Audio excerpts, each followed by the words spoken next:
نکی عید والے دن حضور نے دوسرا خطبہ جڑا دیتا، فرماؤ میری امت جو اہل قرآن ہے ان سے پیار کرنا، میری امت کے علماء سے پیار کرنا، اور ولا تبغضوہم، میری امت کے علماء سے بغض نہ رکھنا، ولا تحسدوہم، اور ان کے ساتھ حسد نہ کرنا، ولا تطعنوا فیہم، انہاں کدی تانا زنی نہ کرنا، یہ میرے نائب ہیں۔ ان کے دور میں علماء کو ہتھکڑیاں لگی، ان کے دور میں علماء پر دہشت گردی کے مقدمے چلائے گئے، ان کے دور میں علماء کی تقریروں پر پابندی لگی، جن کو حضور اپنا نائب فرما کے گئے، اور حضور نے فرمایا قیامت تک میری دین کے پہرے دار یہ لوگ ہیں۔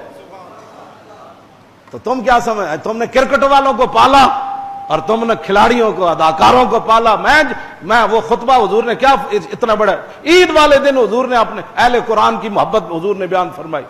ہاں جی، تو اس واسطے اپنے آپ کو بدلو، اور بدلنا یہ نہیں ہے کہ کسی وقت آیات کیوں جی تتاب، حضور تتا باہو، یہ باب تفاعل ہے۔ حضور نے فرمایا پھر عذاب آئیں گے جب لوگ قومی خزانے کو اپنا ماں کا جو ہے وہ خزانہ سمجھ کر کھا جائیں گے، لوگ زکوٰۃ کو چٹی سمجھیں گے، زکوٰۃ نہیں دیں گے، اور چھڈو جی، اور جی 10 کروڑ میری زکوٰۃ بن دی۔